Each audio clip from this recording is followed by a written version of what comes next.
og dinhi ning atong tulumanon. Inyong masayran ang kamaturan kay sa kamaturan.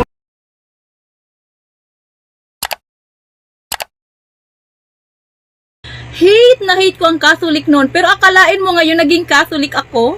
Naging Catholic ako kasi noon talaga marami ng mga tanong na hindi masagot sa religion ko. At saka mahilig kasi talaga akong magbasa ng Bible, at saka mahilig akong mag-analyze ng mga bagay-bagay, at saka logical kasi ako. Like, diba, nasa Biblia na ang ating Panginoong Jesucristo nag-utos sa mga apostoles na ang magandang balita ipalaganap sa buong mundo.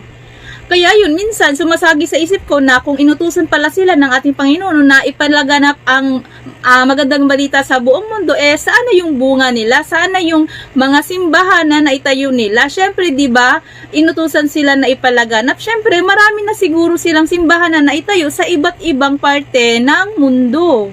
Curious ako kung saan na yun, at saka hinahanap ko yung simbahan na yun. Lalo na nung nalaman ko na ang Jehovah's Witnesses pala ay tinayo lang ni Charles Russell noong 1800s, mas lalo akong napatanong sa sarili ko na kung 1800s lang itinayo itong Jehovah's Witnesses, ibig sabihin hindi ito yung simbahan na bunga ng mga apostoles. Yun talagang nasa isip ko.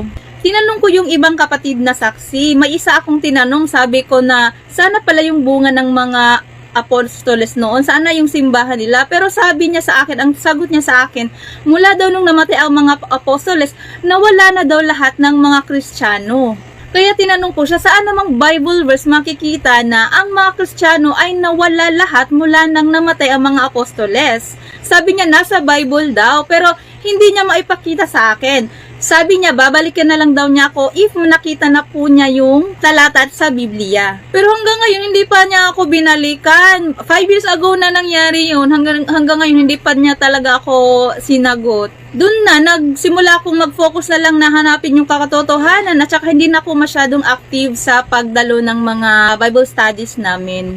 Mahilig kasi talaga akong mag-analyze. Minsan, iniisip ko na, imposible naman talaga, di ba, na biglang nawala lahat ng Kristiyano nang namatay lahat ng apostoles?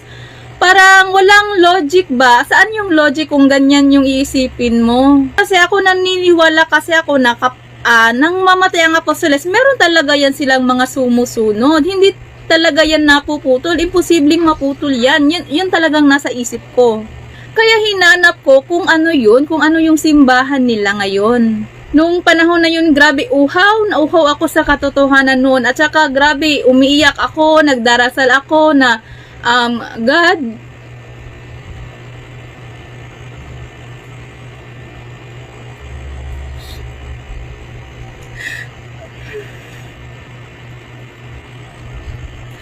ipakita mo sa akin yung katotohanan, sabi ko.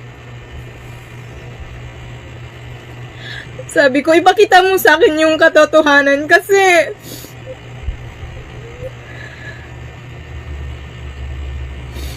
feeling ko wala akong bahay na masisilungan.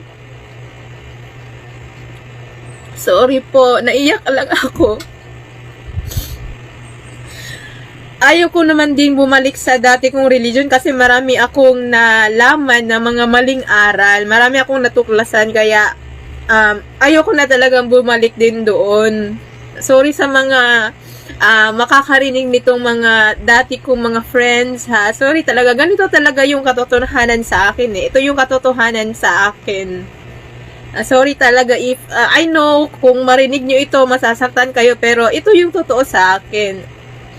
At saka sa mga natuklasan ko din, ha, sorry talaga. I know masasaktan kayo if narinig mo nyo itong sasabihin ko. Kaya yun, sinimulan kong saliksikin din yung ibang religion, pero wala talaga kahit isa na mag-match sa yung doktrina nila sa Biblia. Lahat ng Bible verses, minsan tama naman, pero merong ibang Bible verses na hindi talaga match sa doktrina nila.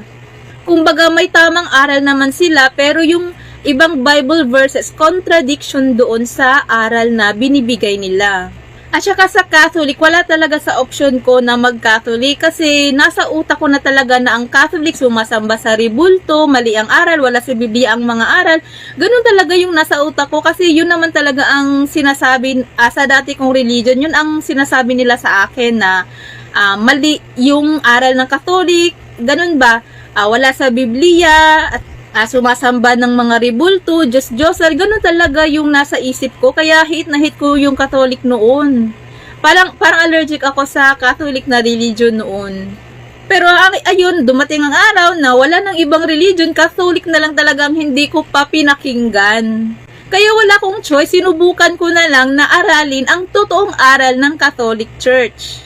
Nanonood ako ng mga debate ng mga CFD, minsan nagre-research ako, kaya yun, unti-unti ako nalinuwanagan dun sa mga akusasyon ko dati, dun sa mga akusasyon ko na ribulto ang sinasamba, Diyos-Diyosan, at saka wala daw sa Biblia, unti-unti akong naliwanagan talaga dun. Kaya yun, nasabi ko sa sarili ko na ang dami ko palang akusasyon sa Katolik na kung susuriin ko lang, ay biblical naman pala. Doon ko na na-confirm na nabulagan lang pala talaga ako noon. Ngayon, biglang sumagi sa isip ko na sino kayang founder ng Catholic? Curious ako kasi yung ibang religion, alam ko na kung sino ang founder ng Jehovah's Witnesses, ng Iglesia ni Cristo. Ngayon, naging curious ako, sinong founder ng Catholic? Sabi ko sa sarili ko, kaya sinearch ko online, nag-research ako. Dito talaga ako naiyak at na-shock. Hindi ko ini-expect si Jesus Christ pala ang founder ng Roman Catholic Church. Hindi ko alam, wala akong idea. Doon na ako, na-confirm ko na mag-Catholic na talaga ako. Kaya yun, yung mama ko, pinatawag yung Anciano sa congregation namin kasi iba na daw ang paniniwala ko. Ayun, nag-usap kami ng Anciano. Yung Anciano is yung leader ng congregation namin. Nag-usap kami. Sinabi ko talaga na, brother, aalis na talaga ako, magtitiwalag na ako, magka-Catholic na talaga ako. Tapos, pinakaisapan nila ako na baka daw ma-change yung mind ko, pero hindi talaga, desidido na talaga ako na maging Catholic. Kaya yun, inaksyonan ko na talaga, hindi na ako makapaghintay. Nagtanong-tanong na ako sa mga friends ko na Catholic, kung paano ba magpabinyag. Kaya yun, pati yung mga anak ko, bininyagan ko. Last year lang nangyari yun, last year lang ako nabinyagan.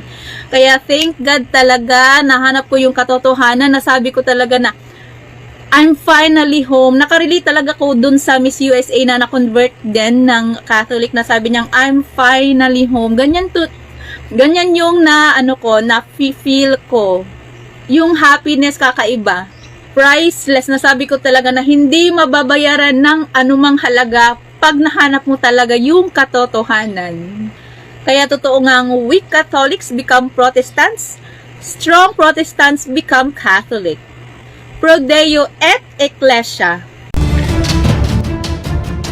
Ug inyo lang nabati ang mga kamatuoran dinhi ning atong tulumanon.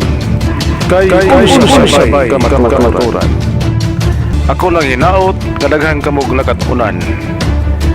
Daghang salamat.